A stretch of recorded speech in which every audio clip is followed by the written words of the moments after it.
నమస్కారం n times కి స్వాగతం. హెడ్లైన్ చూద్దాం. చంద్రబాబు విజ్ఞప్తికి కేంద్రం అంగీకారం. ఏపీకి సీనియర్ ఐఏఎస్ అధికారి కేటాయింపు. తెలంగాణలో హరితహారం పేరు మార్పు. ఇక నుంచి వన మహోత్సవం పేరుతో రేవంత్ సర్కార్ కీలక నిర్ణయం.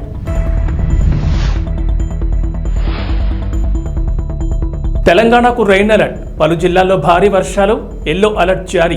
కేంద్రంలో అధికారంలో ఉన్న ఎన్డీఏ కూటమిలో కీలక భాగస్వామిగా ఉన్న తెలుగుదేశం పార్టీ తనకు కావలసిన వాటిని సాధించుకుంటోంది. ఈ క్రమంలోనే కేంద్ర సర్వీసుల్లో ఉన్న సీనియర్ ఐఏఎస్ అధికారిని రాష్ట్రానికి పంపించాలని ఆంధ్రప్రదేశ్ ముఖ్యమంత్రి నారా చంద్రబాబు నాయుడు చేసిన విజ్ఞప్తికి కేంద్రం ఓకే చెప్పింది. చంద్రబాబు అడిగిన సీనియర్ ఐఏఎస్ అధికారిని ఏపీకి పంపించేందుకు కేంద్రం ఆమోదం తెలిపింది. కేంద్రంలో విధులు నిర్వర్తిస్తున్న మరికొందరు ఐఏఎస్ అధికారులు కూడా త్వరలోనే రాష్ట్రానికి రానున్నట్లు తెలుస్తోంది. సీనియర్ ఐఏఎస్ అధికారి పీయూష్ కుమార్ ఆంధ్రప్రదేశ్కు తిరిగి వచ్చారు. పీయూష్ కుమార్ను కేంద్ర సర్వీసుల నుంచి రిలీవ్ చేస్తూ కేంద్ర సిబ్బంది మరియు వ్యవహారాల శాఖ తాజాగా ఉత్తర్వులు జారీ చేసింది. కేంద్రంలో పనిచేస్తున్న ఏపీ క్యాడర్ అధికారులను రాష్ట్రానికి పంపాలని ఇటీవలే డీఓపీటీకి ఏపీ సీఎం నారా చంద్రబాబు నాయుడు లేఖ రాశారు. ప్రస్తుతం కేంద్రంలో కామర్స్ అండ్ ఇండస్ట్రీస్ శాఖ అదనపు సెక్రటరీగా పీయూష్ కుమార్ విధులు నిర్వహిస్తున్నారు. ఆంధ్రప్రదేశ్ రాష్ట్ర ఆర్థిక శాఖ బాధ్యతలను పీయూష్ కుమార్కు అప్పగించే అవకాశాలున్నాయి. పీయూష్ కుమార్ మాత్రమే కాకుండా త్వరలో కేంద్రంలో పనిచేస్తున్న మరికొందరు సీనియర్ ఐఏఎస్లను కూడా ఏపీకి తిరిగి తీసుకొచ్చేందుకు చంద్రబాబు ప్రయత్నాలు చేస్తున్నారు. అరెస్ట్ అయ్యాడని ప్రచారం జరిగిన వైసీపీ నేత, ఆ పార్టీ సోషల్ మీడియా కార్యకర్త వైఎస్ భారతి పిఏ వర్ర రవీందర్ రెడ్డి నిన్న పులివెందులలో జగన్ వద్ద కనిపించారు. పులివెందులు వచ్చిన జగన్ను కలిసేందుకు పార్టీ కార్యకర్తలు పెద్ద ఎత్తున క్యాంపు కార్యాలయానికి తరలివచ్చారు. రవీందర్ రెడ్డి మధ్యాహ్నం నుంచి రాత్రి వరకు అక్కడే ఉన్నారు. వైసీపీ అధికారంలో ఉండగా రవీందర్ రెడ్డి గత 2-3 ఏళ్లుగా టీడీపీని, ఆ పార్టీ నేతలను టార్గెట్గా చేసుకుని అసత్య పోస్టులతో సోషల్ మీడియాను ముంచెత్తారు. చివరికి జగన్ సోదరి షర్మిల, వివేక కుమార్తె సునీతను సైతం వదలలేదు. చంద్రబాబు, పవన్ కళ్యాణ్, లోకేష్ పైన అసభ్య పదజాలంతో వ్యతిరేక పోస్టులు పెట్టారు. రవీందర్ రెడ్డిపై ఏపీ, తెలంగాణలోనూ కేసులు నమోదయ్యాయి. సునీత ఫిర్యాదుపై సైబరాబాద్ పోలీసులు కేసు నమోదు చేశారు. షర్మిల కూడా ఆయనపై ఫిర్యాదు చేశారు. ప్రస్తుత మంత్రి మంగళపూడి అనితపై 2 ఏళ్ల క్రితం అసభ్య పదజాలంతో సోషల్ మీడియాలో పోస్టులు పెట్టారు. ఆమె ఫిర్యాదు మేరకు ఏపీ సిఐడి పోలీసులు కూడా కేసు నమోదు చేశారు. వైఎస్ఆర్ కాంగ్రెస్ పార్టీ అధినేత, మాజీ ముఖ్యమంత్రి వైఎస్ జగన్మోహన్ రెడ్డిపై ఏపీ మంత్రి నారా లోకేష్ తీవ్రస్థాయిలో మండిపడ్డారు. ఏలూరు, శ్రీకాకుళం, నెల్లూరు, అన్నమయ్య జిల్లాలో నిర్మిస్తున్న వైసీపీ కార్యాలయాల ఫోటోలను తన ఎక్స్ ఖాతాలో షేర్ చేసిన లోకేష్, ఆంధ్రప్రదేశ్ రాష్ట్రం నీ తాత రాజారెడ్డి జాగీరా అని ప్రశ్నించారు. వైసీపీ కార్యాలయాల కోసం 26 జిల్లాల్లో 42 ఎకరాలకు పైగా భూములను 1000 నామమాత్రపు లీజుకు 33 ఏళ్లకు కేటాయించుకున్నారని ధ్వజమెత్తారు. జనం నుంచి దోచుకున్న 500 కోట్లతో ప్యాలెస్లు కట్టుకుంటున్నారని ఆగ్రహం వ్యక్తం చేశారు. నీ ఒక్కడి భూదాహానికి కబ్జా అయిన 600 కోట్లకు పైగా విలువైన 42 ఎకరాల్లో 4200 మంది పేదలకు సెంటు స్థలాలు ఇవ్వచ్చు. నీ విలాసాల ప్యాలెస్ల నిర్మాణానికి అయ్యే 500 కోట్లతో 25,000 మంది పేదలకు ఇళ్లు కట్టివచ్చు. ఏంటి ప్యాలెస్ల పిచ్చి అని ప్రశ్నించారు. నీ ధనదాహానికి అంతే లేదా అని లోకేష్ మండిపడ్డారు. విజయవాడ కనకదుర్గ అమ్మవారి దర్శనానికి నేడు తెల్లవారుజామున కాలినడకన రాజధాని రైతులు బయలుదేరి వెళ్లారు. పొంగళ్ళు చేసి నెత్తిన పెట్టుకుని తొల్లూరు నుంచి కనకదుర్గ అమ్మవారి గుడికి వెళ్లి అక్కడ తమ మొక్కులు తీర్చుకున్నారు. ఎన్డీఏ ప్రభుత్వం అధికారంలోకి వచ్చి అమరావతి నిర్మాణం సాకారమవుతుండటంతో తమ మొక్కులను చెల్లించుకోవాలని అమరావతి రైతులు, రాజధాని పరిసర గ్రామాల రైతులు అమ్మవారి దర్శనానికి బయలుదేరారు. ఈ పాదయాత్రలో రాజధాని 29 గ్రామాల రైతులు పాల్గొన్నారు. 2020 జనవరి 10వ తేదీన గత ప్రభుత్వ హయాంలో అమరావతి ఏకైక రాజధానిగా నిలవాలని మొక్కుకునేందుకు ఇదే విధంగా వెళ్లిన రైతులపై అప్పటి జగన్ సర్కార్ లాఠీచార్జ్ చేయించడం, అదేవిధంగా వారిని అడ్డుకునేందుకు దారి పొడవునా రోడ్డుకు అడ్డంగా ఇనుప కంచెలు ఏర్పాటు చేయడంతో పాటు రాయపూడి పెట్రోల్ బంక్ వద్ద అప్పటి జిల్లా ఎస్పీ విజయరావు భారీగా పోలీసులను మోహరించి ఆయనే స్వయంగా లాఠీలతో రైతులపై విరుచుపడ్డారు. నాటి సంగతులను గుర్తు చేసుకుంటూనే నేడు పాదయాత్రగా అమ్మవారి ఆలయానికి బయలుదేరిన అమరావతి రైతులు కూటమి అధికారంలోకి రావడంతో రాజధాని నిర్మాణాలు పునఃప్రారంభం కావడంతో సంతోషం వ్యక్తం చేశారు. ఆంధ్రప్రదేశ్ అమ్మ దయ ఉంటే అన్నీ ఉన్నట్లే. ఈరోజు అమ్మ దయ ఉంది కాబట్టే రాష్ట్రాన్ని అభివృద్ధి పదంలో ముందుకు నడిపే నాయకుడు సింహాసనాన్ని అధిష్ఠించాడు. ఒకప్పుడు ఈ రాష్ట్రాన్ని 3 రాజధానులను ఒక అనాలోచిత నిర్ణయం తీసుకున్న ముఖ్యమంత్రి గారు మమ్మల్ని ఏం పట్టించుకోకుండా నడి రోడ్డున నిలబెట్టినప్పుడు అమ్మకు చెప్పుకుందాం మా బాధనని వెళ్తుంటే ఇదే రోడ్డును మా మీద అన్యాయంగా లాఠీచార్జ్, పోలీసులను పెట్టి అన్యాయంగా లాఠీచార్జ్ చేసి ఒక దమనకాండం చేయించారు. ఆ రోజు మా రక్తాన్ని కళ్ళ చూసింది వైసీపీ ప్రభుత్వం. ఇదే రోజు అమ్మ దయ ఉంది కాబట్టే, అమ్మ బిడ్డలు కాబట్టే ఆయన కూడా అమ్మ బిడ్డే ఒక అవకాశం ఇచ్చింది అమ్మ. ఈ 5 ఏళ్లలో తప్పుల్ని తెలుసుకొని మారుతాడే ఉన్నని ఆయన ఎప్పటికీ మారక ఈ 5 సంవత్సరాలు రాష్ట్రాన్ని అంధకారంలో నిలబెట్టేశాడు. కాబట్టి అమ్మ ఎలా బుద్ధి చెప్పాలో అలా చెప్పింది. ఈ రోజు 5 కోట్ల ఆంధ్రుల ద్వారా ఓటుతో ఆ ప్రభుత్వాన్ని గద్దె దింపింది. కాబట్టి వారందరికీ ధన్యవాదాలు తెలియజేసుకుంటూ, అలాగే ఇంకా రాష్ట్రాన్ని కాపాడినటువంటి ఈ ముగ్గురమ్మల మూల పుట్టమ్మ బెజవాడ కనకదుర్గమ్మ తల్లికి పాదయాత్రగా మేము కాలినడకన ఇంద్రకీలాద్రి చేరుకుని అమ్మవారికి ధన్యవాదాలు తెలియజేసుకుని మా శక్తి కొలది ఈ చీర సార సమర్పిస్తున్నాము. కాబట్టి అందరూ కూడా రాష్ట్రం సుభిక్షంగా ఉంటుంది, రాష్ట్ర ప్రజలందరూ సుఖ సంతోషాలతో ఉంటారని మేమంతా నమ్ముతున్నాం అమ్మ దయతో. జై దుర్గా, జై దుర్గా, జై భవానీ, వస్తున్నామమ్మ, వస్తున్నామమ్మ, కరుణించమ్మా, కరుణించమ్మా. ఎమ్మెల్యే పదవి కాలం ఎటువంటి ఒడిదుడుకులు లేకుండా 5 ఏళ్ల పాటు విజయవంతంగా ముందుకు సాగాలని, నియోజకవర్గం అన్ని విధాలా అభివృద్ధి చేసేందుకు ఎమ్మెల్యే కొలికపూడి శ్రీనివాస్ తీసుకునే చర్యలకు ఆ దేవదేవుడు చల్లని ఆశీర్వాదాలు అందజేయాలని కుటుంబ సభ్యులకు ఆశీర్వాదాలు అందజేశారు వేద పండితులు. ఈ సందర్భంగా ఎమ్మెల్యే దంపతులకు బొట్టు పెట్టి హారతి అందించి గోత్రనామాలతో ప్రత్యేక పూజాభిషేకాలు నిర్వహించి భక్తులకు తీర్థ ప్రసాదాలు అందజేశారు వేద పండితులు. ఎమ్మెల్యే కొలికపూడి దంపతులతో పలువురు దంపతులు శ్రీ వెంకటేశ్వర స్వామి వారి వివాహ మహోత్సవంలో భాగంగా పీటలపై కూర్చున్నారు. ఈ ఆధ్యాత్మిక కార్యక్రమానికి నియోజకవర్గ వ్యాప్తంగా అధిక సంఖ్యలో భక్తజనులు పాల్గొని వెంకటేశ్వర స్వామి వివాహ వేడుకను భక్తి శ్రద్ధలతో తిలకించారు. ఈ సందర్భంగా భక్తులకు అల్పాహార విందు ఏర్పాటు చేశారు.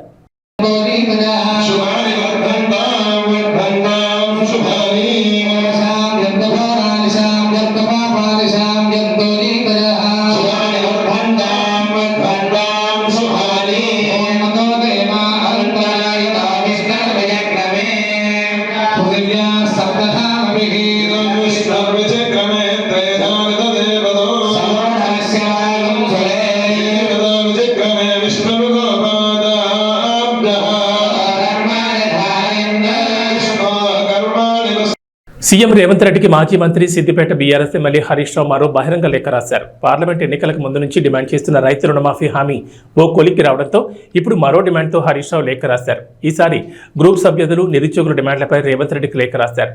గ్రూప్ సభ్యులు నిరుద్యోగుల ఆందోళన ఆవేదనను కాంగ్రెస్ ప్రభుత్వం అర్థం చేసుకుంటుందని ఆశించామని, కేబినెట్ భేటీలో వారికి న్యాయం చేసేలా నిర్ణయాలు తీసుకుంటారని ఎదురుచూశామని హరీష్ రావు తెలిపారు. కానీ అందరి ఆశలు అడియాసలు చేసేలా, నిరాశలోకి నెట్టేలా వాళ్ల గురించి ఎలాంటి చర్చ లేకుండానే మంత్రివర్గ సమావేశాన్ని ముగించారంటూ హరీష్ రావు దుయ్యబట్టారు. కాంగ్రెస్ సర్కారు ఏర్పడిన మొదటి సంవత్సరంలోనే 2 లక్షల ఉద్యోగాలను భర్తీ చేస్తామని ఎన్నికల్లో హామీ ఇచ్చారని గుర్తు చేసిన హరీష్ రావు దాన్ని మర్చిపోయారంటూ ధ్వజమెత్తారు. నిరుద్యోగులకు నెలకు 4,000 గౌరవ భృతి ఇస్తామని కూడా హామీ ఇచ్చారంటూ గుర్తు చేశారు. 10 ఏళ్ల బీఆర్ఎస్ పాలనలో వివిధ శాఖల్లో 1,60,000 ఉద్యోగాలు భర్తీ చేసినప్పటికీ కాంగ్రెస్ పార్టీ అంతకన్నా ఎక్కువ ఉద్యోగాలు ఇస్తుందని నమ్మి ఓటేశారని హరీష్ రావు వివరించారు. తెలంగాణ ప్రభుత్వం హరితహారం పేరు మారుస్తూ కీలక నిర్ణయం తీసుకుంది. మొక్కలు పెంచి ఈ కార్యక్రమాన్ని ఇక నుంచి వన మహోత్సవం పేరుతో నిర్వహించాలని డిసైడ్ అయింది. బీఆర్ఎస్ ప్రభుత్వ హయాంలో ఈ కార్యక్రమాన్ని తెలంగాణకు హరితహారం పేరుతో నిర్వహించేవారు. ప్రస్తుతం కాంగ్రెస్ ప్రభుత్వం అధికారంలోకి రావడంతో పేరు మార్చారు. ఉమ్మడి తెలంగాణలో కాంగ్రెస్ అధికారంలో ఉన్నప్పుడు వన మహోత్సవం పేరుతోనే పచ్చదనం పెంచే కార్యక్రమాన్ని నిర్వహించారు. 1950లో ఈ కార్యక్రమం ప్రారంభం కాగా 75 సంవత్సరాలు పూర్తి చేసుకుంటున్న నేపథ్యంలో తాజా కార్యక్రమానికి వజ్రోత్సవ వన మహోత్సవంగా రాష్ట్ర ప్రభుత్వం కొత్త పేరు పెట్టింది. తెలంగాణ వ్యాప్తంగా మొక్కలు నాటడంతో పాటు వాటి సంరక్షణకు సంబంధించిన శాఖలు తగిన చర్యలు తీసుకోవాలని రేవంత్ ప్రభుత్వం ఆదేశాలు జారీ చేసింది. ఈ మేరకు జిల్లా రాష్ట్ర స్థాయి పర్యవేక్షణ స్టీరింగ్ కమిటీలను కొత్తగా నియమిస్తూ తాజాగా ఉత్తర్వులు జారీ చేసింది. జిల్లా సమన్వయ కమిటీకి కలెక్టర్ చైర్మన్ గా వ్యవహరించనున్నారు. ఈ కమిటీలో 10 మంది సభ్యులు ఉంటారు. అలాగే రాష్ట్ర స్థాయి సమన్వయ కమిటీకి అటవీ పర్యావరణ శాఖ ముఖ్య కార్యదర్శి చైర్మన్ గా వ్యవహరించనుండగా 8 మంది ఉన్నతాధికారులు సభ్యులుగా ఉంటారు. పాన్ ఇండియా స్టార్ ప్రభాస్ నటించిన కల్కి 2898 ఏడీ చిత్రం జూన్ 27న ప్రపంచవ్యాప్తంగా రిలీజ్ కాబోతోంది. తాజాగా లాంచ్ చేసిన రిలీజ్ ట్రైలర్ కి అదిరిపోయే రెస్పాన్స్ వచ్చింది. ముఖ్యంగా ప్రభాస్, అమితాబ్ పాత్రల మధ్య సాగే పోరాట సన్నివేశాలు గూస్ బంప్స్ తెప్పించేలా ఉన్నాయి. మరోవైపు కల్కి చిత్రానికి తెలంగాణ సర్కార్ నుంచి గుడ్ న్యూస్ వచ్చింది. ఈ సినిమా టికెట్ ధరల పెంపు, అదనపు షోలకు తెలంగాణ ప్రభుత్వం అనుమతించింది. ఈ నెల 27 నుంచి జూలై 4 వరకు ఈ టికెట్ రేట్లు పెంచుకునేందుకు అనుమతించింది. అంటే 8 రోజుల పాటు ఈ టికెట్ ధరలు పెంచుకునేందుకు వెసులుబాటు కల్పించింది. కల్కి సినిమా టికెట్పై గరిష్టంగా 200 పెంచుకునేందుకు పర్మిషన్ ఇచ్చింది. సింగిల్ స్క్రీన్ థియేటర్లలో 75, మల్టీప్లెక్స్లో ₹100 వరకు పెంచుకోవచ్చని తెలిపింది. అలానే ఈ నెల 27న ఉదయం 5:30 షో కూడా తెలంగాణ ప్రభుత్వం అనుమతించింది. వారం రోజుల పాటు 5 షోలు నిర్వహించేందుకు వీలుగా ఉత్తర్వులు జారీ చేసింది. ఇటీవల కల్కి టికెట్ ధరల పెంపు, అదనపు షోల కోసం అనుమతి కోరుతూ వైజయంతి మూవీస్ తెలంగాణ సర్కార్కి దరఖాస్తు చేసుకుంది. దీంతో తాజాగా సర్కార్ ఈ అనుమతులు ఇచ్చింది. ఓ దశలో హ్యాట్రిక్ విజయాన్ని నమోదు చేసి సూపర్ 8కు చేరిన భారత్ ఇక్కడ కూడా వరుసగా 2వ మ్యాచ్ను గెలుపొందింది. యాంటిగ్వా వేదికగా బంగ్లాదేశ్తో జరిగిన మ్యాచ్లో 50 పరుగుల తేడాతో విజయం సాధించింది. దీంతో టోర్నీలో సెమీఫైనల్కు చేరువైంది. ఈ మ్యాచ్లో 197 పరుగుల భారీ లక్ష్యంతో బరిలో దిగిన బంగ్లాదేశ్ ఏ దశలోనూ పోటీ ఇవ్వలేకపోయింది. భారత బౌలర్ల దాటికి ఆ జట్టు బ్యాటర్లు తేలిపోయారు. దీంతో ఆ జట్టు ఓటమి ముందుగానే ఖరారైపోయింది.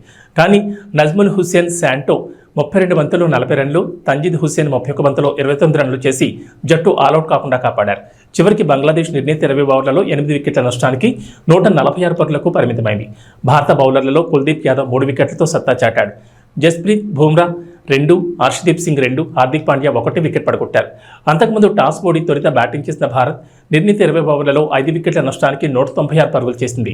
వైస్ కెప్టెన్ హార్దిక్ పాండ్యా 27 బంతుల్లో అజయ్ హాఫ్ సెంచరీతో సత్తా చాటాడు. విరాట్ కోహ్లీ 28 బంతుల్లో 37 రన్లు, రిషబ్ పంత్ 24 బంతుల్లో 36, శివం దుబే 24 బంతుల్లో 34 రన్స్తో తలా ఓ చేయి వేశారు. బంగ్లాదేశ్ బౌలర్లలో రిషద్ హుస్సేన్ 2, తంజిమ్ హసన్ షకీబ్ అల్ హసన్ 1 వికెట్ పడగొట్టారు. బాపట్ల జిల్లా చీరాల మండలం ఈపురపాలెం యువతి అత్యాచారం హత్య కేసులో నిందితులను పోలీసులు అరెస్ట్ చేశారు. కేసును స్వయంగా సీఎం చంద్రబాబు పర్యవేక్షించడంతో అధికారులు వేగంగా స్పందించారు. ఘటన జరిగిన 48 గంటల్లోనే నిందితులను పట్టుకున్నారు. ఈపురపాలెం వాడలోకి వెళ్లే మార్గంలో 3 అరెస్ట్ చేశారు. బాధితురాలు ఇంటర్తోనే చదువు ఆపేసింది. ఇంటి వద్దే ఉంటూ మిషన్ కుడుతూ కుటుంబాన్ని పోషిస్తోంది. శుక్రవారం ఉదయం బహిర్భూమికి వెళ్లింది. మత్తుకు బానితులైన 2 యువకులు యువతిని చెట్ల పొదల్లోకి లాక్కెళ్లి అత్యాచారం చేశారు. అనంతరం ముఖంపై కొట్టి నోరు ముక్కు మూసి హత్య చేశారు. వీళ్లకు మరో యువకుడు సహకరించాడు. నిందితులను దేవరకొండ విజయ్, దేవరకొండ శ్రీకాంత్, కారంకి మహేష్గా గుర్తించారు. 3 ఈపురపాలెం చెందిన వాళ్లే. నిందితులను పట్టుకునేందుకు పోలీసులు 10 బృందాలుగా ఏర్పడి వెతికారు. కేసును ప్రతిష్టాత్మకంగా తీసుకుని 48 గంటల్లోనే నిందితుని పట్టుకున్నారు. బాధిత కుటుంబానికి ప్రభుత్వం 10 లక్షల రూపాయల పరిహారం ప్రకటించింది. అందరికీ నమస్కారం. సో నిన్న చిరాల రూరల్ పోలీస్ స్టేషన్ అంటే ఈపురపాలెం పోలీస్ స్టేషన్ పరిధిలో నిన్న ఎర్లీ మార్నింగ్ అరౌండ్ 5:45కి ఒక అన్ఫార్చునేట్ షాకింగ్ ఇన్సిడెంట్ జరిగింది. ఒక 21 years ఓల్డ్ అమ్మాయిను అత్యాచారం చేసి హత్య చేయడం జరిగింది. అమ్మాయి ఎర్లీ మార్నింగ్ 5:30-5:45 టైంకి బహిర్భూమికి బయట వెళ్ళడం జరిగింది. అక్కడ అమ్మాయిను రేప్ చేయడం, తర్వాత అక్కడే అమ్మాయిను మర్డర్ చేయడం జరిగింది. సో ఈ ఇన్సిడెంట్ మీద ఇమీడియట్గా crime number 169/24 of Chirala rural police station under section 302, 376 IPC కింద కేసు నమోదు చేసి ఇమీడియట్గా ఇన్వెస్టిగేషన్ టేకప్ చేయడం జరిగింది. సో సీన్ ఆఫ్ క్రైమ్ని క్షుణ్ణంగా పరిశీలించడం జరిగింది. నేను కూడా, ఐజీ గారు కూడా, అందరూ కూడా సీన్ ఆఫ్ క్రైమ్ని పరిశీలించడం జరిగింది. సీన్ ఆఫ్ క్రైమ్లో ఉన్న అన్ని ఆధారాలు, అన్ని ఎవిడెన్సెస్ సైంటిఫిక్ మేనర్లో కలెక్ట్ చేయడం జరిగింది. అక్కడ క్లూస్ టీమ్ పంపడం జరిగింది. అదేవిధంగా డాగ్ స్క్వాడ్ కూడా పంపడం జరిగింది. సో అవన్నీ ఎవిడెన్సెస్ కలెక్ట్ చేసి ఇన్వెస్టిగేషన్ టేకప్ చేయడం జరిగింది. ఈ కేసును సవాల్గా తీసుకొని, అంటే ఈ కేసులో అప్పటికి క్లూజ్ లేవు, అంటే ఎవరు చేశారనేది మాకు ఎటువంటి క్లూజ్ లేవు. ఈ కేసును అందుకని సవాల్గా తీసుకొని, అంత సీరియస్ ఇన్సిడెంట్ జరిగితే 10 టీమ్స్ ఏర్పాటు చేయడం జరిగింది. ఈ కేసు దర్యాప్తు అన్ని కోణాల నుంచి ఈ కేసు ఇన్వెస్టిగేషన్ చేయడం జరిగింది. సో మన అడిషనల్ ఎస్పీ బాపట్ల విఠలేశ్వర్ గారి ఆధ్వర్యంలో DSP Chirala and DSP Bapatla, అదేవిధంగా ఇన్స్పెక్టర్స్ అండ్ సబ్ ఇన్స్పెక్టర్స్ కింద 10 టీంలు ఏర్పాటు చేసి అన్ని కోణాల నుంచి దర్యాప్తు స్టార్ట్ చేయడం జరిగింది. ఇన్వెస్టిగేషన్ పరంగా ఈరోజు సాయంత్రం చిరాల అవుట్స్కర్ట్స్లో హై రెస్టారెంట్ దగ్గర 3 ముద్దాయిలని అరెస్ట్ చేయడం జరిగింది. ఈ 3 ముద్దాయిలు ఈపురపాలెం విలేజ్కే, సేమ్ విలేజ్కి చెందిన వాళ్ళే. A1 దేవరకొండ విజయ్, A2 కారంకి Mahesh and A3 Devarakonda Srikanth. So వీళ్ళు 3కి ఇంతకుముందు కూడా వాళ్ళ మీద కొన్ని కేసులు, క్రిమినల్ కేసులు ఉన్నాయి. ఎవరైతే A1 and A2 ఉన్నారో వాళ్ళు ఆ రోజు ఎర్లీ మార్నింగ్ అరౌండ్ 5 గంటలకి అదే ప్రాంతంలో, ఆ రైల్ పట్టాల దగ్గర మందు తీసుకొని అక్కడ వాళ్ళు డ్రింక్ చేస్తున్నారు. సో వాళ్ళు నార్మల్గా అదే ప్రదేశంలో తరచుగా డ్రింక్ చేయడం జరుగుతూ ఉంది. అదే టైంకి ఎవరైతే హతురాలో ఉందో, ఎవరైతే విక్టిమ్ ఉందో, ఆమె ఆ ప్రదేశానికి వెళ్ళడం జరిగింది. ఆ ప్రదేశానికి వెళ్తే వాళ్ళు అదే అవకాశంగా చూసుకొని ఆమెను ఇద్దరు బలవంతంగా లాగేసి బుషెస్లో తీసుకువెళ్ళి అక్కడ ఆమె మీద అత్యాచారం చేయడం జరిగింది. తర్వాత ఆమె నోరు మూసుకొని ఆమె తల మీద రాయితో కొట్టి ఆమెను స్మదరింగ్తో, అంటే ఆమె నోరు ముక్కు మూసుకొని ఆమెను అక్కడ చంపడం జరిగింది. ఇది చేసినాక వాళ్ళు అక్కడ నుంచి పారిపోవడం జరిగింది. పారిపోయి వాళ్ళిద్దరూ వాళ్ళ ఇంటికి వెళ్ళి అక్కడ వాళ్ళ బట్టల మీద కొన్ని ఆ మట్టి తర్వాత కొన్ని ఈ మార్క్స్ ఉన్నాయి. అందుకని వాళ్ళ ఇంటికి వెళ్ళి అక్కడ బట్టలు కూడా చేంజ్ చేయడం జరిగింది. దాని తర్వాత వాళ్ళు ఒక్కసారి మళ్ళీ సీన్ ఆఫ్ క్రైమ్కి రావడం జరిగింది. అప్పుడు కొంతమంది వాళ్ళను అక్కడ చూడడం జరిగింది. అంటే వాళ్ళు సీన్ ఆఫ్ క్రైమ్లో మళ్ళీ ఆ రోజు కొంతమందికి కనపడ్డారు. ఎప్పుడైతే బాడీ దొరికే టైంకి ఆ టైంకి మళ్ళీ కనపడ్డారు. సో అందుకని మాకు వాళ్ళ మీద కూడా అనుమానం వచ్చింది. వాళ్ళ మీద ఇంతకుముందు పాత కేసులు కూడా ఉన్నాయి కాబట్టి వాళ్ళను అరెస్ట్ చేసి విచారిస్తే వాళ్ళు ఈ క్రైమ్కి కన్ఫెస్ చేయడం జరిగింది, వాళ్ళే చేశారని. సో ఎవరైతే A1 and A2 ఉన్నారో వాళ్ళు ఇద్దరు కలిసి ఆమెను బలవంతంగా అత్యాచారం చేయడం జరిగింది. ప్రకాశం జిల్లా టంగుటూరులో కొండేపి నియోజకవర్గంలో అత్యధిక మెజార్టీతో గెలిచిన మంత్రి స్వామికి కొండేపిలో టీడీపీ విజయాన్ని కృషి చేసిన రాష్ట్ర కార్యనిర్వాహక కార్యదర్శి దామచర్ల సత్యాకు ఘన సన్మాన కార్యక్రమం చేపట్టారు టంగుటూరు మండలం టీడీపీ నాయకులు. ఈ సందర్భంగా మంత్రి స్వామి మాట్లాడుతూ అసెంబ్లీలో తాను కూర్చుని పోరాటం చేసిన కుర్చీలోనే జగన్ కూర్చున్నాడని, చేసిన పాపాలు అరాచకాలతో మొహం చల్లలేక ప్రమాణ స్వీకారం చేసిన వెంటనే ఆ కుర్చీలో కూడా కూర్చోకుండా ఆయన బయటకు వెళ్లిపోయారని, ఇదంతా దేవుడు రాసిన స్క్రిప్ట్ అని మంత్రి డోలా బాలవీరాంజన స్వామి జగన్ ఎద్దేవా చేశారు. 3 సార్లు ఎమ్మెల్యేగా గెలిపించిన కొండేపి నియోజకవర్గ ప్రజలకు శిరస్సు వంచి నమస్కారం చేసుకుంటున్నానని తెలిపారు. అనంతరం మండల నాయకులు మంత్రికి శాలువాలు పూలమాలతో సత్కరించారు. ఈ కార్యక్రమంలో కామాని విజయ్ కుమార్, బెజవాడ వెంకటేశ్వర్లు, బెల్లం జయంతిబాబు, మక్కరి వెంకట్రావు తదితరులు పాల్గొన్నారు. అద్భుతమైన విజయాన్ని ఇచ్చినందుకు మీ అందరికీ నేను అభినందనలు, ధన్యవాదాలు తెలియజేస్తాను. ఈరోజు ప్రమాణ స్వీకారం చేశారు.